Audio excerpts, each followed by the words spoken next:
Well, hey there folks, welcome back once again to the Hall Woodhouse. It's Eddy here. Time for another beer review. It's a virgin beer review, and we're going through some dark beer day. Now, if you're brand new to this channel, welcome along to the Hall Woodhouse. Called that's where that hoppy beer, like house music. We're on the beer side. If not either of those or both, then give us one of those. Give us a like, share, subscribe to this channel if it's your cup of tea. Only if you wanna. No one's forcing you. Okay. So we're doing another dark beer day, or finishing off dark beer day. Is it dark beer day 3 or 4? I think it's dark beer day 3. I did some others. I've not reviewed all these blooming dark beers in one day because I'll be on my backside because some of them are quite strong. So this is the second beer from this little mini batch. So I've just done the Backyard Brew House Jigger Stout. It was very, very good. Really liked it. I bet on cask it's wonderful. And next up we're going to Aldi. I was considering to put this in my budget beers, but it's slightly above budget level, I think. Do you want to see what we're going to review? Shall I show you? Okay, so from Aldi then, this is under their specially selected, and they've really branded this. Aldi have really got good at copycat. You know, they've been really, really good at, we're going to basically nick your branding, but slightly tweak it so it won't get us into trouble. It's a specially selected, and it's a coffee stout, coming in at 5.2% on the ABV, in a 500ml bottle, and it's even got specially selected on the cap. Now if you have a look at that, that reminds me so much of Sainsbury's Taste the Difference beers. It's like, it is a spit of them really. So this is their coffee stout. It's rich, dark and indulgent. Let's get it out into the glass. I'm using a Stonehouse glass for this. Hey, we had a lot of CO2 release on the opening. Right, let's get it out into the glass.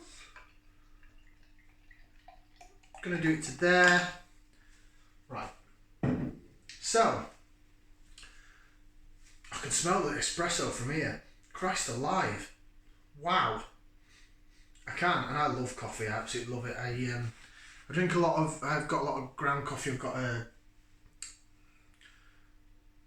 coffee press percolator, not percolator. What do you call them? Cafetiere. That's the word. So I do like my ground coffee. I can smell it from here. It smells absolutely divine. This smells like it's going to be absolutely wonderful. Right, bit of lace division. That's decent. That looks better than the Backyard one. Look at that. Look at that, how it jigs around. Right, let's swirl it. Jig, jig, jig, jig, jig, jig, jig, jig, jig. Look at how that chases ahead. Wow, that looks like an espresso martini. That's what it looks like. Really does look absolutely superb. Look at that. Absolutely stunning. Wow. I'm impressed, Aldi. I'm impressed. I'm guessing this is going to be a regional brewer. Is this a Marston's beer or a Shepherd Neame or something like that? I think that's who they usually tend to call upon for their bottled real ales. I really need to smell this because I can already get a whiff of it. So we're going to do it. We're going to put that into there. Let's give it a whiff, see what we can sniff.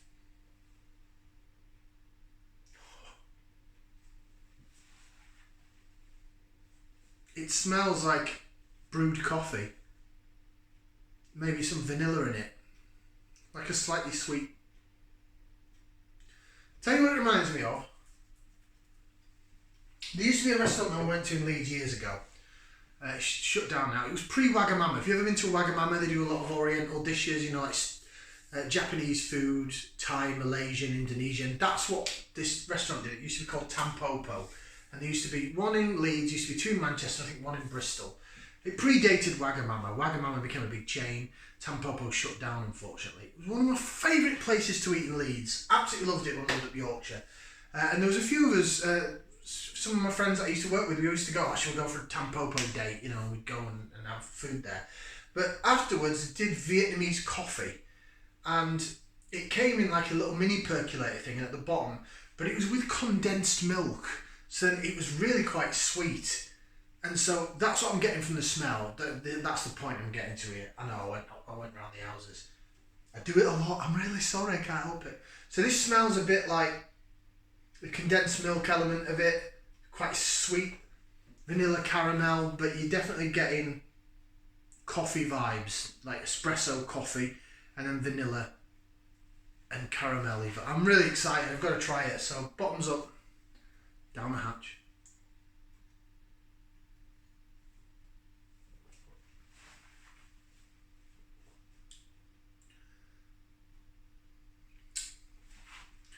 Ho ho ho! Oh, ho, ho, ho, ho. Wow, how much was this a bottle? It was about £1.49. This is on par with your 4 for £6 in your Tesco. It's that price range. It's not as cheap as the Harper's ones that they do that are like the rip off of. They've done one that's a rip off of Proper Job that I've not reviewed yet because I've just sort of tried to stay away from it. But these new special selected range are a step up from that, and there's a bit more of a price tag to it. But I'm sure this was about £1.49 a bottle, not much more, maybe less.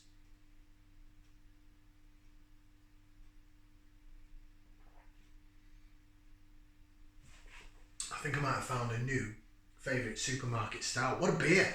What a beer! Oh, it's 5.2%, but it's thick. It's got body to it. It really has. It's got some sweetness down the middle of the tongue. You're getting that caramel, chocolate vibe down the sides of the tongue. A little bit of bitterness.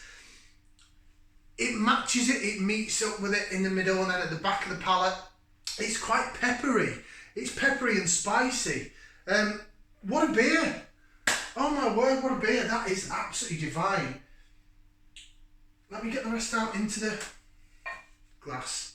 Right, I've got a stop clock going here because these are 4K videos on my phone and it seems to cut off after 10 minutes. So I'm trying to keep them below 10 minutes. Right, let's have a quick read of what it says. Probably won't tell you much with it. Coffee flavour beer. Coffee flavour beer. Not coffee flavoured, coffee flavour. See? It says it just there. That's literally all it says. Coffee flavour beer. Know your limits, drink responsibly, freshly produced for Aldi. It doesn't say who's produced it. Does it say on the front? Rich, dark and indulgent with subtle coffee aromas, caramel and vanilla notes, complex yet perfectly smooth. Oh, there you go. Brewed in the UK with partnership Hall and Woodhouse. So Hall and Woodhouse, to me, knew that's Badger Ales, and they've done some great beers. Never had a stout of theirs though. Not until now. So that's the beer in the glass. We'll quickly rejig it. Really, really like that. That's got so much more body. Sorry, Backyard Brewhouse, but it's got so much more body than the Backyard Brewhouse beer I just had. I really like that. It's creamy. It is indulgent. It's indulgent. It's creamy. You're getting the sweetness. You're getting the chocolate. You're getting the vanilla. You're getting the caramel. A little bit of bitterness down the sides of the tongue, and then pepperiness on the back end, like a dry espresso finish with a bit of pepperiness. Do you know what? That's got to be the best stout I've had this year, and it's from Aldi. It's from Aldi. Seriously, go and get some of that. £1.49 a bottle will be the best £1.49 you ever spent. Wow. 2 thumbs up, 2 feet, 4 limbs out of 4. What a beer. Beautiful, beautiful. Bravo to Badger. Well done, Hall Woodhouse. We're not worthy. We're not worthy. Oh, that was beautiful. Go to Aldi and get some. Ta for watching. Like, share, subscribe. Got one more to do. Ciao for now, people. Bye.